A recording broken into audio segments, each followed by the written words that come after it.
নমস্কার, আমি বোধসত্ত্ব খান চলে এসেছি সহজ শেয়ার বাজারের আরেকটি নতুন এপিসোড নিয়ে। প্রিয় বন্ধুরা, আশা করি সবাই ভালো আছেন এবং সুস্থ আছেন।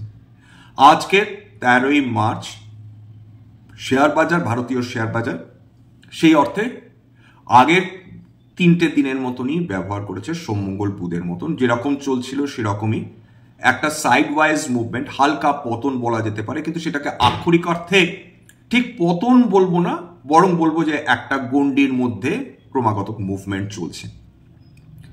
এবং আমেরিকা বলুন, ইউরোপ বলুন, এশীয় মার্কেটসগুলো বলুন, সবগুলোতেই এখন আমরা যেটা দেখতে পাচ্ছি যে মার্কেটের মুভমেন্ট যেন অত্যন্ত অনিচ্ছা সত্ত্বেও হচ্ছে। বিনিয়োগকারীরা বিক্রি করতে চাইছেন না, নতুন বিনিয়োগকারীরা কিনতে চাইছেন না, ট্রেডাররা এই বাজার দেখে হতাশ, শর্ট টার্ম যারা বিনিয়োগকারী তারাও বুঝে উঠতে পারছেন না যে এরকম ধরনের মার্কেটে তারা যদি পজিশন নেন সেক্ষেত্রে আদেও তারা প্রফিট করে বেরিয়ে আসতে পারবেন কিনা। এই ধরনের মুভমেন্ট অর্থাৎ এই ধরনের বাজারে যেটা ঘটছে যে কোনো না কোনোভাবে বাজার উৎসাহ হারিয়ে ফেলছে, এবং উৎসাহ হারাবার পেছনে একাধিক কারণ রয়েছে, যেটা গত 3 মাস ধরে ছিল এখনো সেই একই কারণই রয়েছে। কেবলমাত্র বলা যেতে পারে যারা বিক্রি করে চলছিলেন তারা হয়তো বা একটু ক্লান্ত হয়েছেন, বা হয়তো একটু উত্থানের অপেক্ষায় রয়েছেন যে আরেকটু উত্থান হলে হয়তো বা তারা বিক্রি করবেন। আমরা কেউ জানি না এক্স্যাক্টলি কি অবস্থা, কিন্তু এরকম বাজারে একটা যে ইন্টারেস্টের অভাব রয়েছে সেটা স্পষ্টত বোঝা যাচ্ছে। ট্রাম্প তার বিবৃতি বদলে চলেছেন, যেরকম তিনি করে থাকেন। একদিন বললেন যে তিনি যে ধরনের স্টেপস নিচ্ছেন, পদক্ষেপ নিচ্ছেন, তার ফলে আমেরিকান বাজার একটা রিসেশনের মধ্যে বা আমেরিকান অর্থনীতি একটা রিসেশনের মধ্যে ঢুকতে পারে, সেটার সম্ভাবনা তিনি উড়িয়ে দিচ্ছেন না। তার বক্তব্যের পরই ন্যাসড্যাকের 4% পতন আসে, ইলন মাস্কের টেসলাতে 15.5%-এর উপর পতন আসে, এবং ন্যাসড্যাকে $4 ট্রিলিয়ন উপর ওয়েলথ ডিস্ট্রাকশন হয়। $4 ট্রিলিয়ন।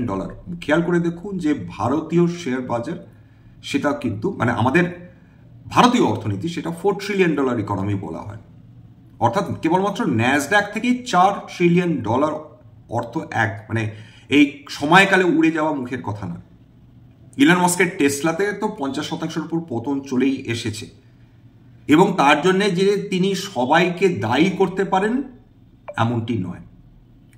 ইলন মাস্কের টেসলাতে যে পতন এসেছে তাতে ট্রাম্প এবং ইলন মাস্ক দুজনেই সমানভাবে দায়ী।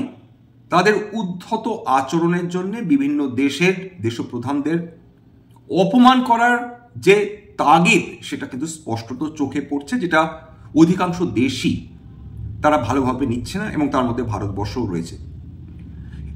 ডোনাল্ড ট্রাম্প তিনি একদিন ঘোষণা করে দিলেন একটি প্রেস কনফারেন্সে যে ভারতবর্ষ নাকি রাজি হয়েছে, তারা সমস্ত ট্যারিফ কাটছাট করবে। ভারতবর্ষের তরফ থেকে জানিয়ে দেওয়া হয়েছে যে কোনো রকম ট্যারিফ কাটের অর্থাৎ ট্যারিফ কমাবার তারা প্রতিশ্রুতি দেননি। অর্থাৎ ভারতবর্ষ শুল্ক, আমেরিকান পণ্যের উপর শুল্ক কমাবার কোনো প্রতিশ্রুতি দেননি, এটা ভারতবর্ষ জানিয়ে দিয়েছে। অর্থাৎ মিথ্যার ওপর মিথ্যা ডোনাল্ড ট্রাম্প চালিয়ে যাচ্ছেন। এর আগে তিনি ভারতবর্ষকে এই বলে অপমান করেছেন যে ভারতবর্ষ নাকি ট্যারিফ কিং, অর্থাৎ শুল্ক বসাবার রাজা। সুতরাং এমতো একটা অবস্থায় আমাদের যে এক্সপোর্ট ওরিয়েন্টেড কোম্পানিসগুলো সেগুলো মার খেয়েই চলেছে। পতনের কিন্তু অভাব নেই। পতন একদিন বেশি হচ্ছে, একদিন হালকা পতন হচ্ছে, কিন্তু পতন চলছে বিশেষত আইটি সেক্টরে। ফার্মা যেহেতু অতটা ফোকাসে বা লাইমলাইটে নেই, এখনো মিডিয়া অতখানি লাইমলাইট তার উপর দেননি, তার ফলে ফার্মাতেও কারেকশন এসছে, কিন্তু মেনলি হাইলাইটেড হচ্ছে ইনফরমেশন টেকনোলজি সেক্টরের বিভিন্ন কোম্পানিসগুলো। এখানে একটা তথ্য পেলাম, মানি কন্ট্রোল থেকে নিয়েছি, বলেই দিচ্ছি আগে, যে এরা 52 সপ্তাহের উচ্চতা থেকে গত কয়েকদিনের মধ্যে বিভিন্ন যে বড় বড় ইনফরমেশন টেকনোলজি কোম্পানিসগুলো রয়েছে ভারতবর্ষে, সেটা কোনটাতে কিরকম পতন এসেছে, এবং সেটা কিন্তু কম পতন নয়, এবং বিশেষ করে এরা লার্জ ক্যাপ কোম্পানিজ।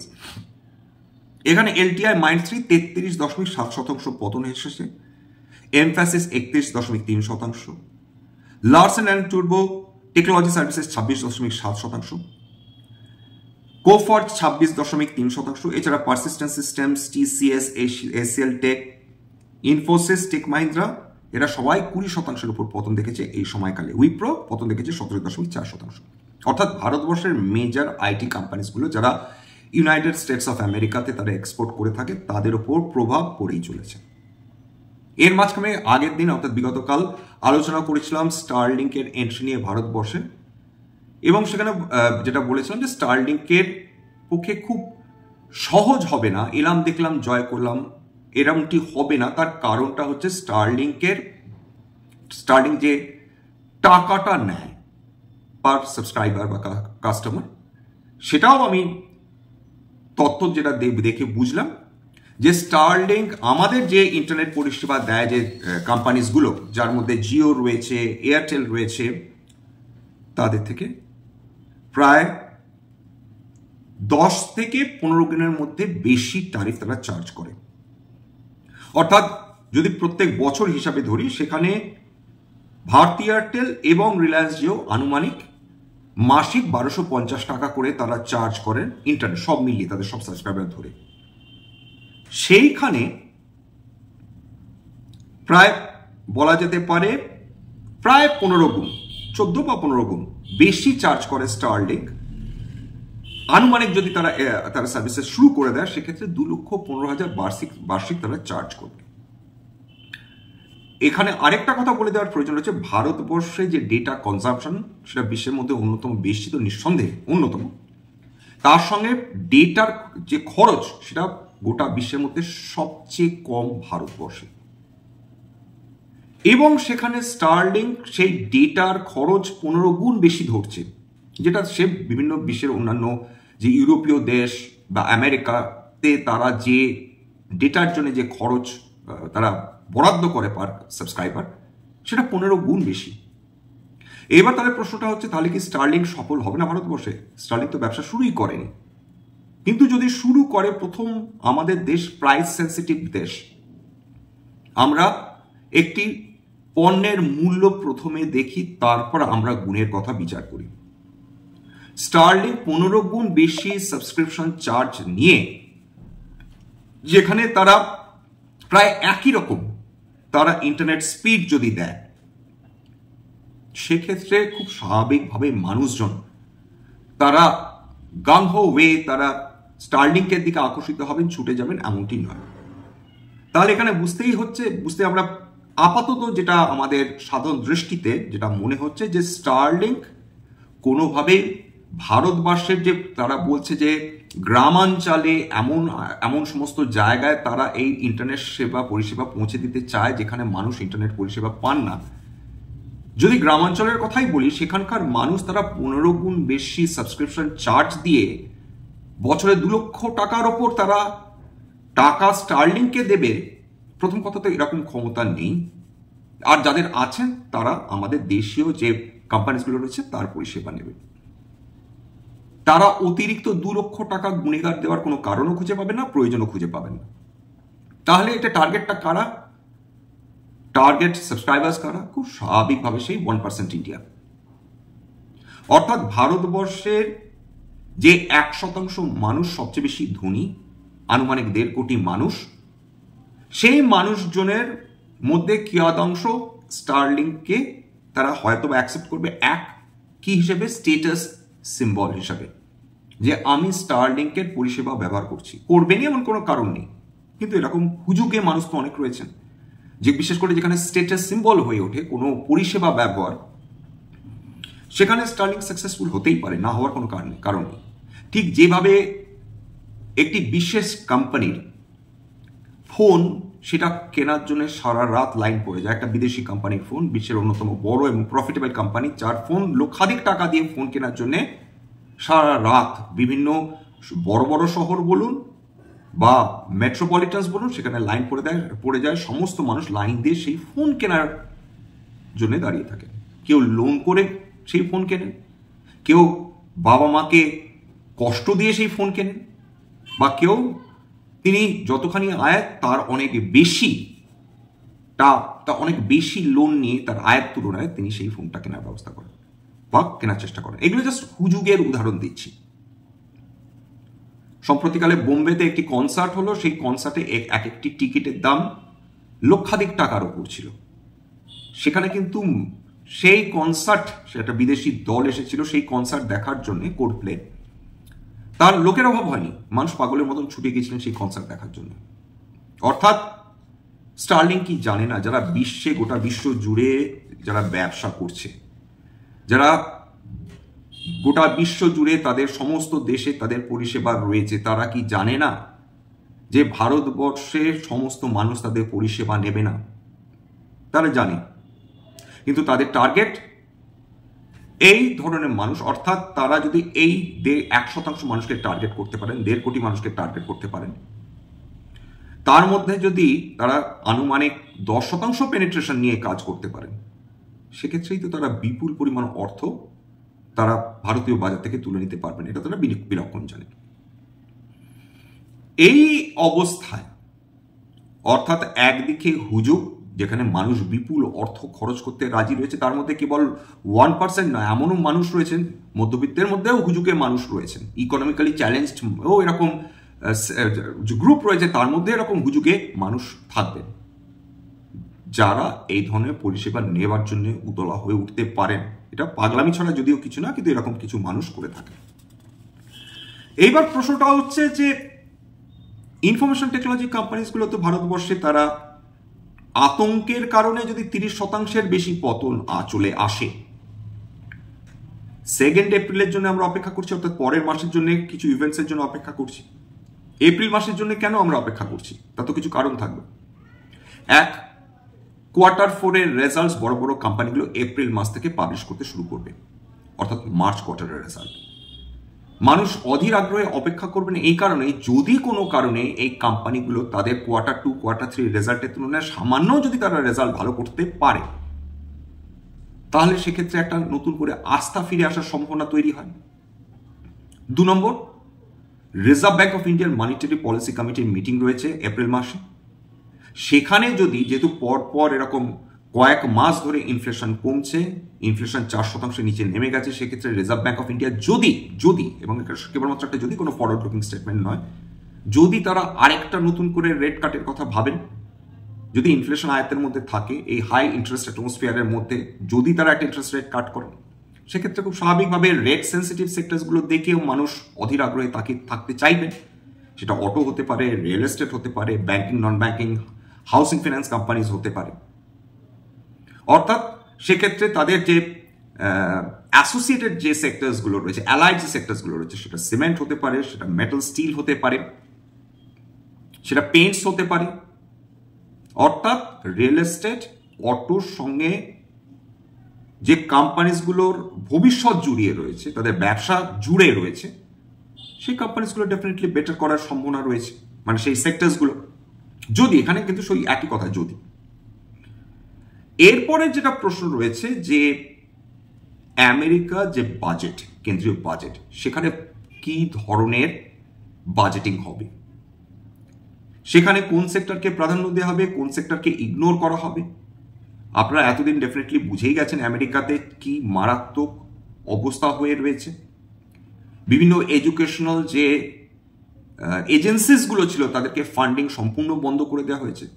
যে হেলথ কেয়ার এজেন্সিসগুলো ছিল, তাদের পার্শিয়াল ফান্ডিং বন্ধ করে দেওয়া হয়েছে। বিভিন্ন গভর্নমেন্ট যে সরকারি যে যারা কর্মী ছিলেন, তাদেরকে লিটারালি ঘাড় ধরে বের করে দেওয়া হচ্ছে, বিপুল সংখ্যক কর্মী ছাঁটাই হচ্ছে, একের পর এক এজেন্সিস এবং ইনস্টিটিউশনস বন্ধ করে দিচ্ছে আমেরিকান প্রেসিডেন্ট এবং তার সহযোগী ইলন মাস্ক। আমেরিকা, সমস্ত বিশেষজ্ঞ ইকোনমিস্ট এটা বলছে, আমেরিকা আজ নাহলে কাল নাহলে পরশু আমেরিকা কোনো না কোনোভাবে বিপদে পড়তে চলেছে, এবং সেটা অন্যান্য দেশের জন্য না, তাদের ভ্রান্তিমূলক ইকোনমিক পলিসিসগুলোর জন্যেই তারা বিপদে পড়তে চলেছে। ট্যারিফ বসালে ক্ষতি কি অন্যান্য দেশের হবে না আমেরিকার হবে? অর্থাৎ আমেরিকাতে যে কোম্পানিগুলো আমদানি করছে বিভিন্ন পণ্য বিভিন্ন দেশ থেকে, বিশেষ করে এখানে চায়নার কথা উঠছে, সেক্ষেত্রে চায়না তো নিজের পণ্য তৈরি করে একটা নির্দিষ্ট দামে আমেরিকান কোম্পানিগুলোর বা ইম্পোর্টার্সদের কাছে বিক্রি করে দেবে। এবার আমেরিকান ইম্পোর্টার্সরা যখন এই পণ্যগুলো আমেরিকাতে বিক্রি করতে চাইবে, তাদের অতিরিক্ত 20% কর বসিয়ে সেই পণ্যটা বিক্রি করতে হবে। এক্ষেত্রে যেটা হতে পারে যে অনেক সময় না চাইলেও আমেরিকান কনজিউমার্সরা সেই পণ্যগুলোই কিনবেন, কারণ 20% পণ্য বসবার পরও তারা আমেরিকান কোম্পানিজগুলোর তুলনায় হয়তো দেখা যাবে যে তার দাম কম রয়েছে। সুতরাং এটা গেল 1 নম্বর। 2 নম্বর, সত্যি সত্যি যদি চীন বা ভারতবর্ষ বা অন্যান্য কানাডা বা মেক্সিকো থেকে সত্যি সত্যি যদি পণ্য আনানো বন্ধ হয়ে যায়, সেক্ষেত্রে আমেরিকান কোম্পানিগুলো কি তৈরি যে তারা যদিও বা কম দামে পণ্য তারা বিক্রি না করতে পারেন, তাহলে অন্তত কিছুটা সামান্য বেশি দামে তারা একই মানের পণ্য তারা বিক্রি করবেন নিজেদের গ্রাহকদের কাছে? তারা কি তৈরি সেই প্রোডাক্টসগুলো নিয়ে? এটা আরেকটা প্রশ্ন। ইনফ্লেশন বৃদ্ধি হওয়ার সম্ভাবনা রয়েছে আমেরিকাতে প্রবলভাবে। মানুষ একের পর এক কাজ হারাচ্ছেন এবং সেটা কেবলমাত্র তাদের বর্তমান প্রশাসনের জন্য খুব একটা সঙ্গীন অবস্থা হয়ে রয়েছে। সেখানে এক না এক তন্ত্র চালাচ্ছেন ট্রাম্প নয়, ইলন মাস্ক, যেখানে অন্যান্য যে ফেমাস যে বিখ্যাত আমেরিকান কোম্পানিগুলো রয়েছে তাদের ওপর খবরদারি করার চেষ্টা যে ইলন মাস্ক করছেন, সেটা আর কিছুদিন পর থেকে আপনারা খবর হয়তোবা পাবেন। অলরেডি অ্যামাজনের মালিককে ইলন মাস্ক তার এক্স হ্যান্ডেলে গালাগালি করেছেন। মেটার মালিককে নিয়ে বক্সিং কম্পিটিশনে চ্যালেঞ্জ বারবার করে আসছেন।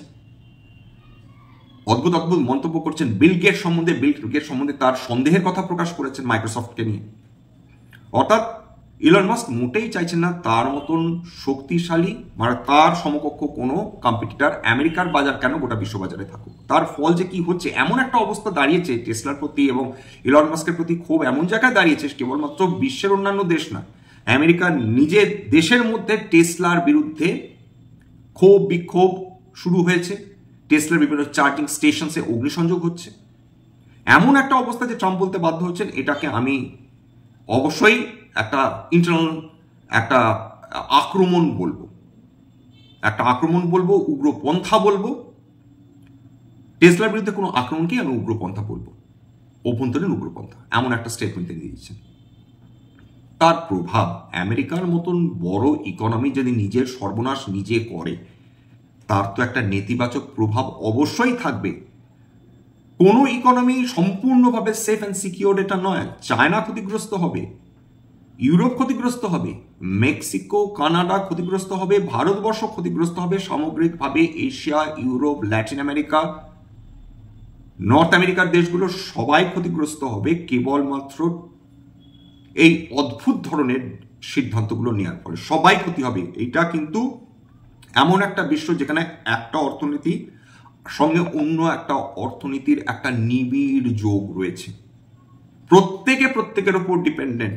আমেরিকা বলতে পারে না আমি ভারতবর্ষ ছাড়া আমি ভালো থাকবো, আমেরিকা বলতে পারে না আমি চীন ছাড়া ভালো থাকবো, ইউরোপ যেভাবে বলতে পারছে না আমরা রাশিয়া ছাড়া ভালো থাকবো। ইউরোপেরও মানে গোটা ইউরোপ রাশিয়ার তেল, গ্যাস, ধাতু, খাদ্য মানে শস্য সমস্ত কিছুর ওপর ডিপেন্ডেন্ট ইউরোপ। তারা কি যতই মুখে তারা বলুক না কেন রাশিয়াকে বয়কট করছি আমরা, তারা কি বয়কট করতে পারছে? উত্তর হচ্ছে না। কোনো না কোনো দেশ কোনো না কোনো ভাবে অন্য একটা দেশের ওপর নির্ভরশীল। এইবার চলে আসি আজকের আমাদের সেক্টরাল ইন্ডাইসেস গুলো কিরকম পারফর্ম করেছে। নিফটি 50 তো আজকে 73 পয়েন্ট ডাউন ছিল, 22,400 সামান্য একটু নিচে বন্ধ হয়েছে।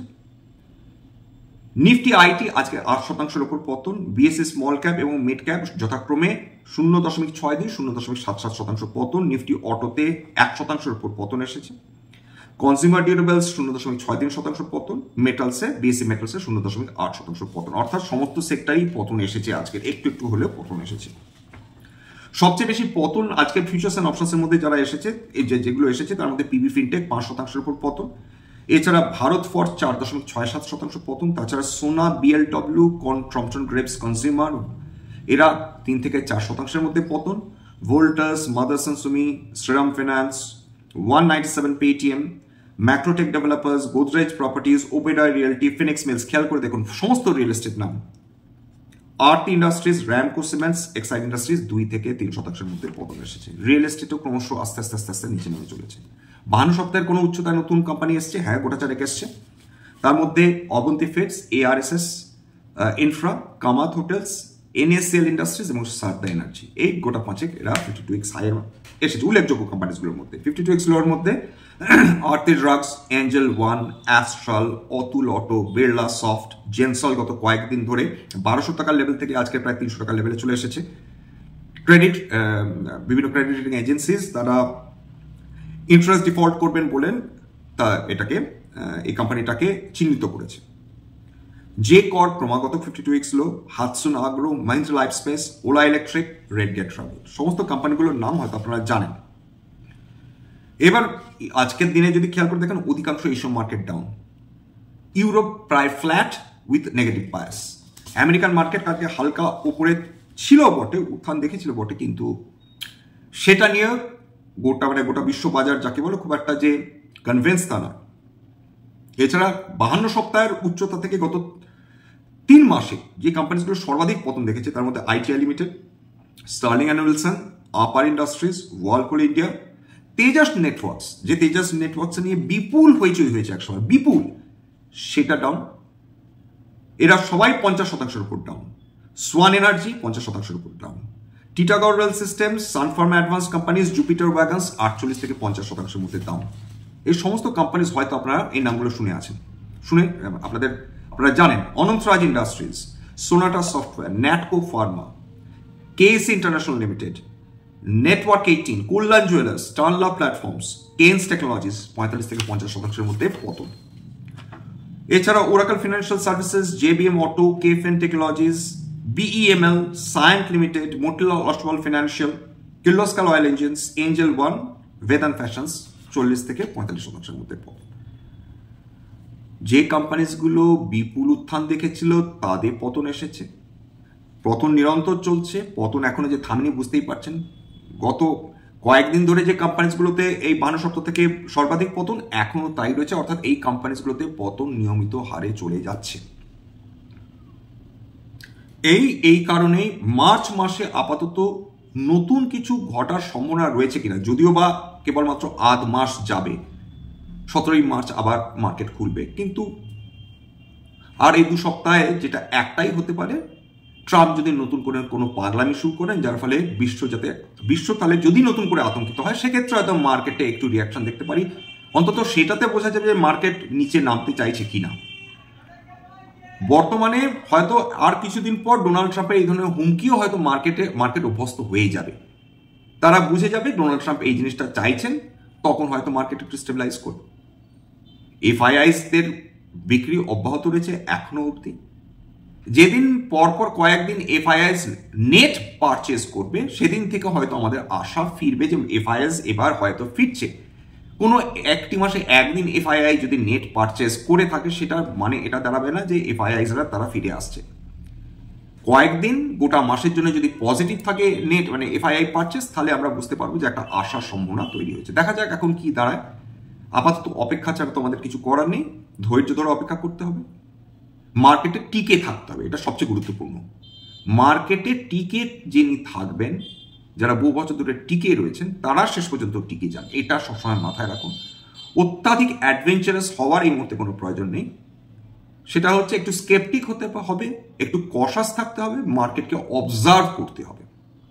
মার্কেটে তো বুঝতেই পারছেন যে মার্কেটের এখন ঠিক নেই, মার্কেট কোন দিকে যাবে। কারেকশন একটা হয়েছে, কিছুদিন একটা পজ ছিল, একটা নেগেটিভ বায়াস রয়েছে, কিন্তু এক্স্যাক্টলি কি হবে কেউ তো প্রেডিক্ট করতে পারে না, প্রয়োজনও নেই। মার্কেট স্টেবিলাইজ করলো কিনা, মার্কেটের মধ্যে নতুন করে একটা খিদে তৈরি হচ্ছে কিনা, সেটার জন্যই অপেক্ষা। যাই হোক, এখানে শেষ করছি। সবাই ভালো থাকবেন, সুস্থ থাকবেন। কালকের দোল পূর্ণিমা, সবাই খুব আনন্দ করুন, ভালো থাকুন।